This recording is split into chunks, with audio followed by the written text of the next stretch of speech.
Welcome, one and all, to World in a Jar. We are your hosts, Kyoko and Vale. No, Huh? Kyoko's not. Oh, not what here. was it? Oh, well, they're not here. No, not today. I am your host, Editor Chris. No, we're not doing that. What? Come on. Fine.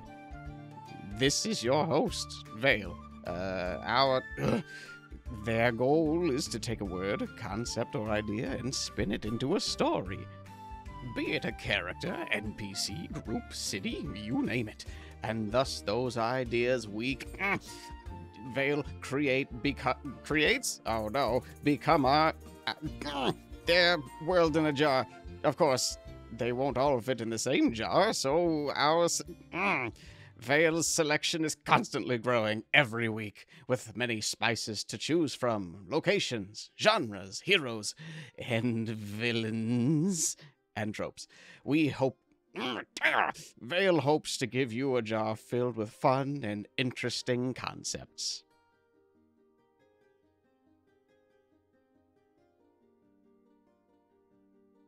Welcome, one and all, to World in a Jar. I am your host, Vale, and today we're going to be doing something a little bit different. Kyoko has some obligations they have to attend to this week, but I didn't want to leave you guys in the dark yet again for another week, so I am flying solo today. And rather than designing characters or places or ideas or cities, I wanted to talk about my inspirations for creating villains. If you haven't seen the villain episode, it was one of our first ones. It was actually part of a 3-part series where we designed the castle town, then the villain of the castle town, and then their evil lair. And I had so many villains that I wanted to talk about, but for the sake of time, we kept that inspiration. We keep the inspiration segment a little bit shorter than all of the things I have inspiration from, or that I draw inspiration from. And so I just wanted to, just share what things I find interesting about some of my favorite villains in media, mostly video games, because I feel like, especially like JRPGs, translate more easily to the D&D and RPG systems in general. But there are also some other medias that I draw inspiration from. I mean, the most important thing when you're designing your world is to design something you love to work on. And one of the core tenets of my DMing is stealing pieces from my favorite media and just putting it into the game. It's easier when the players are not acquainted with the media I'm stealing from, because then they're just like, wow, that was so cool. But sometimes I can sneak their favorite mediums into my game and still impress them. So I'm just going to talk. I don't know how long this is going to last, but I'm just going to talk about some of my favorite villains and what I derive from them. And I think first and foremost, the ultimate villain in my mind, the first person I think of when I think of the concept of a villain, is Kefka from Final Fantasy VI. Kefka is characteristically chaotic evil. He's just relentless and wants nothing more than destruction. He will poison a castle's water supply just to hear hundreds of voices screaming in unison. And at the twist of Final Fantasy VI, betrays his emperor who's trying to become a god, and steals that power for himself and uses it to just flat out destroy the world. But the game still does go on from there. Kefka is just kind of this relentless evil up through to the twist. where you don't necessarily understand why he's doing what he's doing, just that he's insane. And the important pieces of Kefka come from the twist, in which he destroys the world, pretty much turns everything on its head, where it was bountiful and thriving, but threatened by oppressive regimes from the empire Kefka served. Now everything has been thrown into chaos. Nothing is assured. They're struggling to survive and create their own order in the chaos. And that's not something the player characters resolve by killing Kefka. Whether Kefka lives or dies in the game, the world is still irrevocably changed. And it's important when designing villains to try and understand, is this villain going to win? What does it look like if this character wins? Because Kefka in his game does win, and even though you later climb up the Kefka's tower and go through a boss rush to finally kill him, killing him does not undo the devastation. But if it were a D&D campaign, it wouldn't even have to stop there at the death of Kefka. It could go on. The players could struggle against either trying to restore the world back to the way it was, or trying to build something better than what they had before from the remnants of the old world. The other interesting piece of Kefka is through the story we kind of learn his history, how he is kind of the foil of a couple player characters who were magical test subjects in the Empire to perform long forgotten magics. And Kefka, I believe, was the first one, and that's kind of why he's chaotic evil. He went insane, but even more than that, he became a nihilist. He decided nothing is worth meaning. Nothing has meaning in this world. So my best course of action is to destroy it. And the takeaway I have from that is a good villain can be understood even if they're not resonated with. Because Kefka, in the first moments, you see him telling his men to pretty much lick his boots. He's trying to assault the castle of one of the protagonists, and then he poisons an entire river to eradicate a civilization. And that's all at the very beginning of the game, as you're kind of traipsing around him rather than engaging him head on.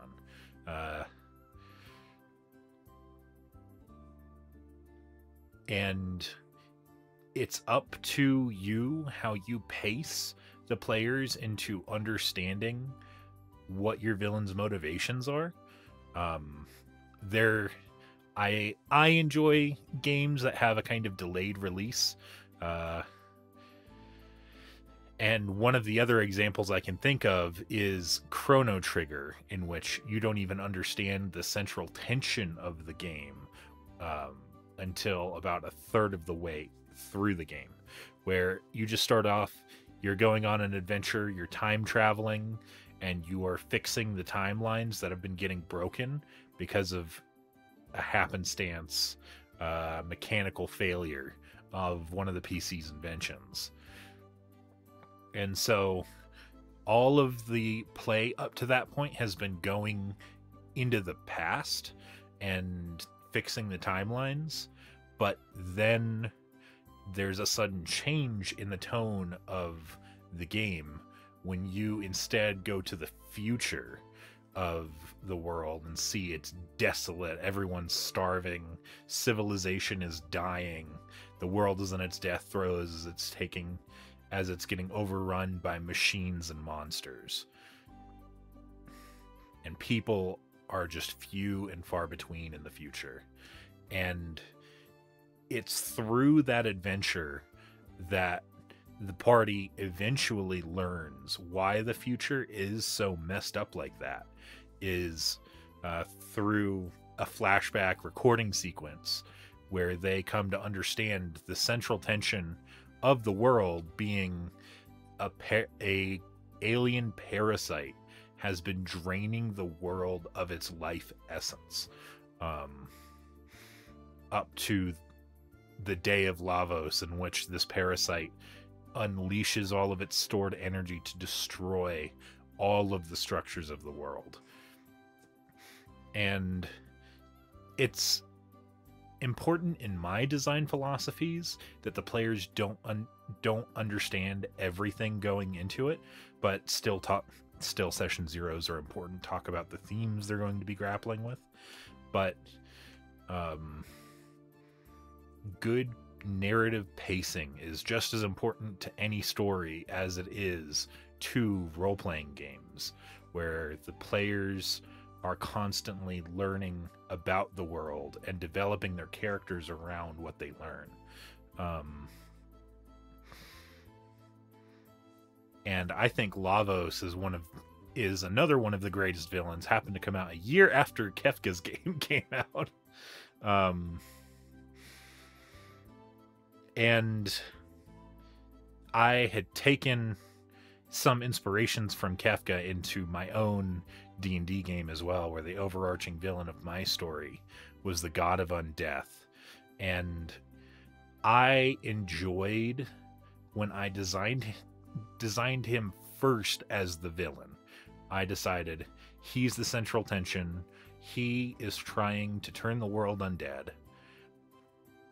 All the other details of this campaign, I have no idea. We will figure it out as it goes.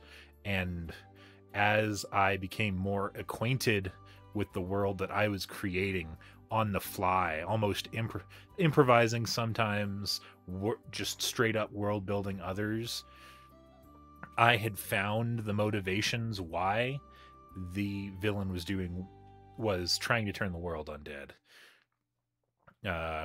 Basically, he was a living cheat code against the far realm, the corruptive alien forces trying to infiltrate the world. And he was fighting against that by already corrupting the world into becoming undead, so that way they couldn't get corrupted in the fight against these invasions. And ultimately, he wanted to kill an outer god with substantially more power than him, so that way order would prevail in the world.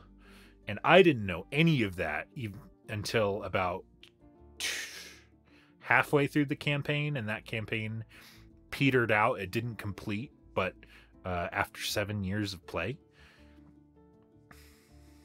And so it's a very long drawn process trying to figure out how your world works. And just like the players are learning and growing about the world, I feel like it's important to give your world somewhere to grow from, and that you don't have all the answers. Just like in these games, you don't have all the answers until later. Because there are just magical moments when a piece falls into place and connects itself with so many other things you've left loose in your world.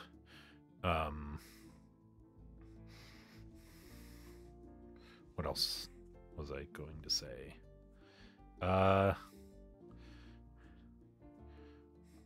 So circling back to, it's important to understand the villain's motivations, even if they don't resonate with them.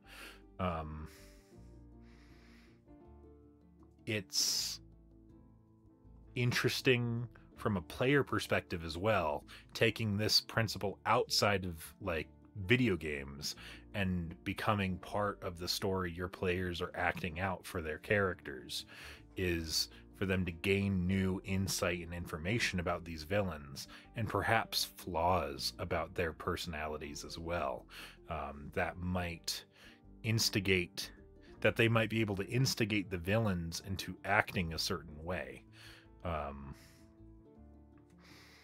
And all of that is important to build up with your overarching villain. And it's things to keep on your mind on the back burner as you play, as you develop the world. And then another villain I wanted to talk about was how just so teachable the final boss of Tears of the Kingdom, Legend of Zelda Tears of the Kingdom, was. There are massive spoilers if you haven't finished playing Tears of the Kingdom. It's the newest game I think I'm talking about today. And if you're like all of my other friends that were obsessed and turning over every single stone in Tears of the Kingdom, you might want to turn away from the episode for a little bit, as I explain the final boss that you might not have had the commitment to defeat until you had finished exploring the world. Because exploring the world is the most important part of Tears of the Kingdom. But with that out of the way, I think Ganondorf at the end of Tears of the Kingdom is one of the most well composed final sequences of a game, which you're building yourself up through the entire game to challenge this great evil. And it is still a challenging fight. Getting into the crunch of it, he does some things that are a little unfair. I hesitate to say unfair, but you deplete his first health bar, and then he enters his second phase, and you see his emptied health bar. So this was his health bar, and then you take it down. Second phase begins, and it starts slowly creeping back up to where it was originally, and then it keeps going to the edge of the screen. And I thought, just from a visual standpoint, because a boss with 3,500 HP is still could still have the same shaped bar as a boss with 1,500 HP, but 10 damage is going to affect affect the health bars very differently. But then seeing the health bar climb and reveal itself to be far more immense than what you had fought in the first phase, I thought that was a shocking visual component that I have been trying to work into my virtual tabletop games in some capacity, just to show the players how much more powerful the boss is becoming. The other thing, which also ties into my love of other games, is how Ganondorf uses your own tactics against you. It's how you run up to him and you swing your sword at him, and he uses the same flurry rush technique you would use, as he jumps out of the way and then rushes forward to barrage you with attacks. The same tactic you've been using the entire game, now being flipped on its head and weaponized against you. I think that's a very cool touch for the villain, especially with one so significant to Legend of Zelda as Ganondorf himself. And so I think there's a very powerful narrative moment when you use the party's tactics against them. And building your antagonist possibly around being a foil of your player characters, of which they have to surpass and succeed, is a very interesting way, not just for a fun combat challenge, but to express a narrative through the combat mechanics of your RPG.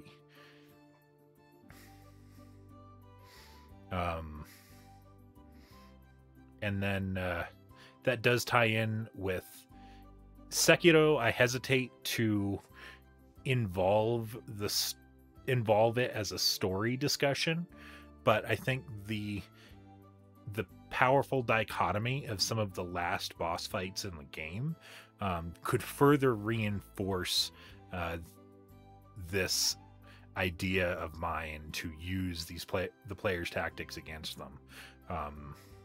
And then also something else as well. I'll start off with the hidden boss of the game. It's a refight with a new mechanic of your ninja master. And I love that fight because no one else in the game fights like him except you. He uses all the same tools. Like throughout the game, you have like this firecracker that you throw in front of you. It sparks and confuses and dazes your opponents to get you in some free hits. He uses that against you. He swings firecrackers in a wide arc, and if you're not careful, your character gets blinded by them. He has almost every single tool at your disposal, and through him being your master narratively, provides a very cool moment. Not only fighting him through the gameplay, but then also realizing how it intertwines with the story of the character that you have surpassed your master. And then the last thing I take away from Sekiro is the final boss of the game, Sword Saint Ishin, rather than using your tactics against you, perfects all of the tactics you've been spending the entire game fighting against. Where the second fight of Owl is fighting yourself in your perfect form, Ishin is fighting the enemies in their perfect form. And so I can easily imagine a setting. You have your villain and then all of their antagonists helping them do their bidding.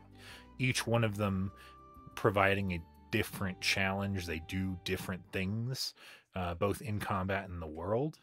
And the villain kind of perfects everything the party had to learn fighting these enemies, now against one single person.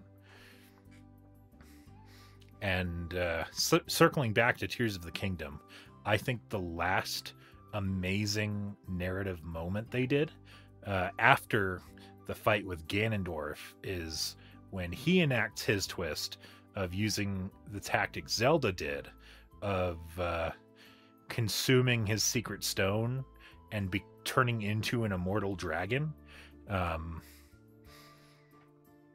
It was not a difficult fight by any means. They say they had the difficulty front loaded at the beginning with that cool, interesting twist of a fight against Ganondorf. Fighting the demon dragon was almost like a victory lap in such a cool cinematic way of fighting the boss. And I think there are moments that could be inspired off cinematically fighting a boss, of dismantling its contraptions while in this breathtaking scenery. And that's something I aspire to do at almost every moment in my D&D games, because part of your job as the world builder is to set the scene, to say what things look like, what things are interesting here. But taking this to its maximum possible level to engage the players and make them feel like real badasses.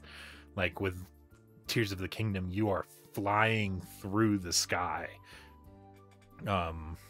avoiding all of Ganon's breath and breath weapons, and trying to destroy all of the crystals that give him his power. It's just so cinematic, and I think there could be very interesting moments with that design philosophy in mind, of making the players feel cinematic in this powerful fight against their enemy.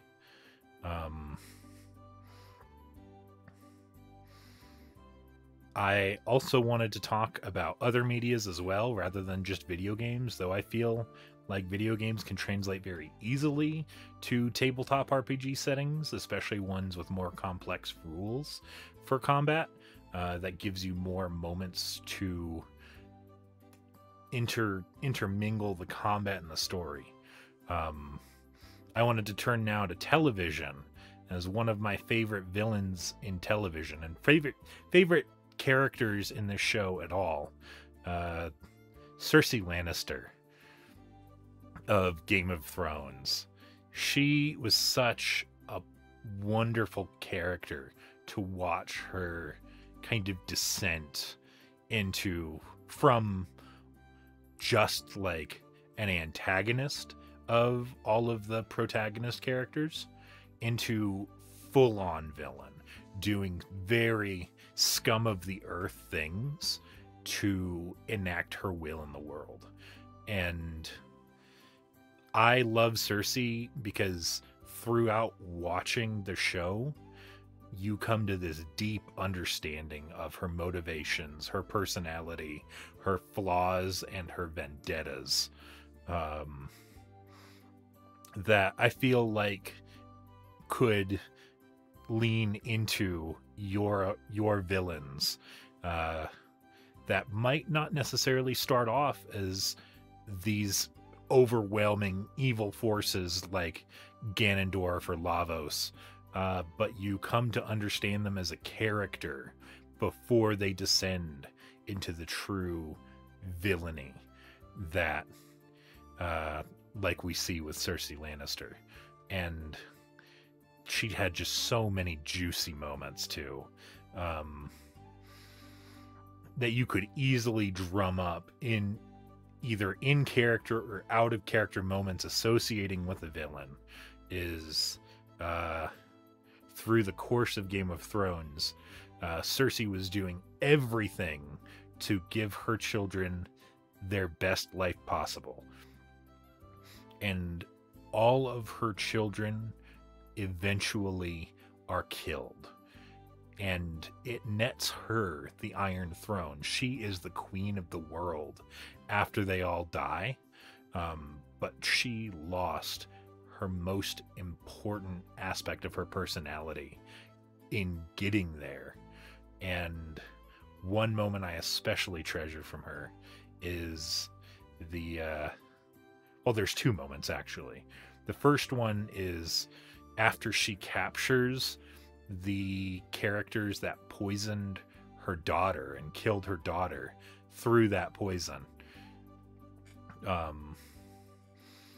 She had captured them and threw them in a dungeon, chained up, watching each other. It was a mother and a daughter. And she savors every moment of talking to them, of showing how she's gotten the better of them, and then enacting her cruel, twisted revenge as she then poisons the daughter with a slow and deliberate, deadly poison, and then sentences the mother to watch that slow, painful death. And I don't necessarily know if players are going to react well to seeing that moment themselves, but especially like as an out of character moment where you cut away and show how the villains and important NPCs to the PCs are interacting with each other, I feel like you could convey a lot of good story to the players where they might not even necessarily be there as characters.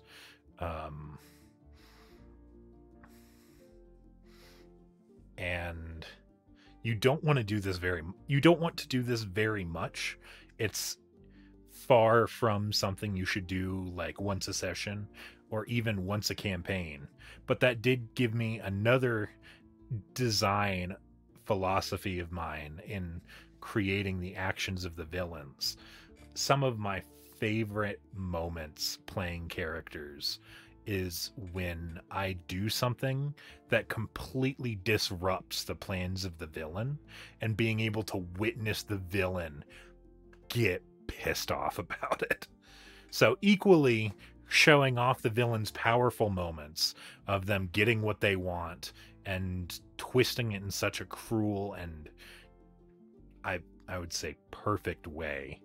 And then also at the same time, when the players do something bold against the villain, to let them know how deeply it affected the villain and to get that gratification of ruining their enemy's plans. Sorry, there was a fly.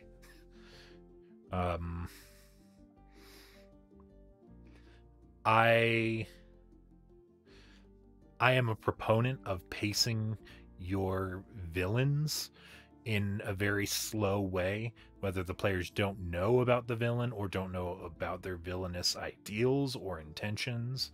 And I think the perfect example of a villain you don't interact with until the very end of the series was from Avatar: The Last Airbender with Fire Lord Ozai. This entire time, for 2 and maybe even 2.5 seasons, Ozai is mentioned with kind of absolute fear, and the protagonists don't know how to beat him. And beyond that, we hardly even get to see what he looks like, what he sounds like. The only thing we know is how he harmed Zuko in Zuko's childhood, which is the first thing we even see about Zuko, is displaying the power and villainy of Fire Lord Ozai. And it's just prevalent throughout the series that he is this big, imposing force. And I feel like narratively that really empowers him, as the element of fire is described to be the element of power, that he is the most powerful villain the world has ever seen.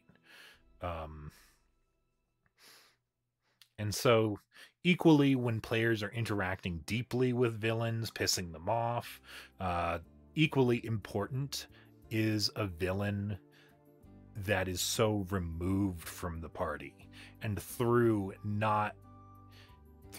barely interacting with this character, leaves the players with kind of doubts in their mind of who is this man really who is leading this assault of evil in this world, or at least is antagonizing me and my motives. And so part of why I enjoy villains so much is just how different villains can be, where Cersei Lannister is a vastly different villain than Lavos, not just in power and scale, but in how they're presented, how they are manifesting their will, where Cersei is very cunning and subtly undoing her enemies up to a major strike against them. Lavos is just there. Lavos, we know, once Lavos is revealed, we know about him. We don't know how to beat him. He's just there. We have to deal with the fact of Lavos and start playing around. How do we get rid of him?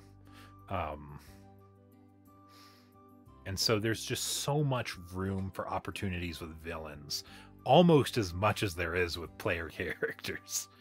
And it's, as a former forever DM, I always enjoy getting sentimental about my villains. I always enjoy being able to see things from their perspective and kind of root for them in a way that doesn't impose on me rooting even more for the player characters. And that's pretty much all of my design philosophies for villains that I had, that I can think translates easily to an RPG.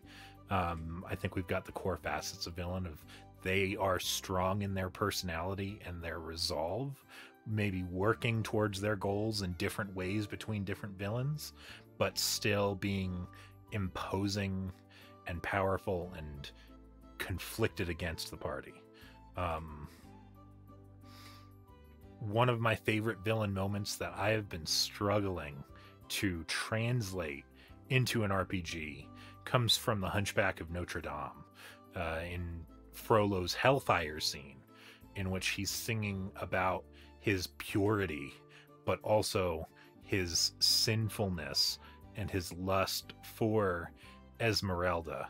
And it's a very powerful scene, and it's the difficulty I have adapting it to an RPG is how isolated Frollo is from everything. He is in his own room, he is in his own emotions, he's in his own head, trying to come up with a plan that he gets what he wants. And there are so many great narrative moments through that 2 or 3 minute song, in which my favorite part of that sequence is when the one other character in that song, some guard, opens the door and informs Frollo that Esmeralda has escaped, with its very religious overtones of the movie. I could easily see that guard as being Frollo's guardian angel, where Frollo is so conflicted about his feelings for Esmeralda versus his purity, and that guard was almost like the narrative god coming down to Frollo and saying, "She is out of the picture. You don't have to worry about her anymore. I've taken care of her. You can remain on your straight and narrow path." And Frollo literally calls this angel an idiot. He resolves to find, he says literally, "I'll find her if I have to burn down all of Paris." And that's when Frollo kind of snaps and becomes a true villain of the movie, is his decision to avoid what is right in pursuit of what he wants. And it's one of my favorite moments for villains that I really want to work into a campaign, despite it not being very accessible for the players to come to understand. But one scene I do think from a Disney that I do think can translate very well,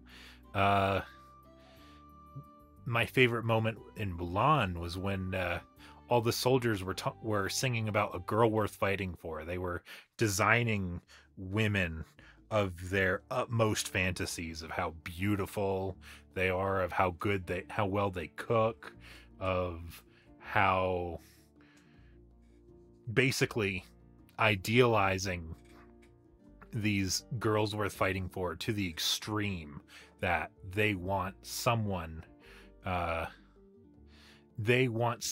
call home with. And the very jarring end of that sequence, in which all of these men are fantasizing about a girl worth fighting for, it abruptly cuts off as the army discovers the ruins of a town that was passed over by the Huns, and through it they discover the real girl worth fighting for. As they walk through this town, they find a lone child's doll, not even the child, and that was a very, very deeply punchy moment in which these characters kind of understood what their ideals should really be. That little girl that was terrorized and we don't know what happened to her, she is the girl worth fighting for, rather than just some ideal of your desires. It's about the good of the country in that moment. And that is a little bit easier of a moment if you have players that have their own character moments or flaws that have been pointed out through the game. you don't necessarily have to do it the same way, but I feel that was a great moment of growth for the characters of Mulan. And there you could design a moment, and you could even get your players on board with this. I'm all about having a conversation with your players about how to tell the best story that appeals to them, in which their flaws are revealed, and then they kind of see the consequence of their flaws. And even if it doesn't directly affect them, if it doesn't come directly to their bodily harm, they recognize in a very crucial, sullen moment what that path leads to. I feel like it would be intensely satisfying for a player to have that chance to roleplay getting over their character's flaws in pursuit of something more virtuous. And that's about all I have to talk about. What do we take away from this? I don't know. I'm not very good. I'm not very good at making conclusions, but there's so many distinct design philosophies when it comes to creating villains. They could do whatever you wanted to. The only thing the villain has to do to be a villain is to want something that the party is in the way of, or trying to get in the way of. And villains can have varying levels of success. They can be thwarted by party members and we witness their rage, or they succeed in their goal and it shapes the party as characters trying to now overcome this villain that succeeded, that got what they wanted, that there's nothing the party could do to take that away from them. And in Kefka's case, even after killing him. There's just so many different things I draw inspiration from when I think about villains, and where I kind of want to pass it off to you is describe your favorite villains and tell us what inspires you about those villains. And we have multiple channels in which you can talk about that with us. We'll definitely shout out as much as we can, especially when it results in inspiration for villain story moments. You could email us at worldinajar1@gmail.com, or you can find us on Twitter at worldsandjars and message us or at us. Just however you want to share your love of some of the villains that have affected your story work. I had a lot of fun. I will have a lot of fun, especially if you guys were to introduce me to some of the villains you love. Other than that, I think this is a good place to not seal up these jars. We didn't make any jars. We just showed off some spices that we put into our jars. Proverbially speaking. I'll just end this quickly. Do something good for yourself. We will see you next week. This episode was edited by Chris at ChrisRogersVO on Twitter. Go check him out.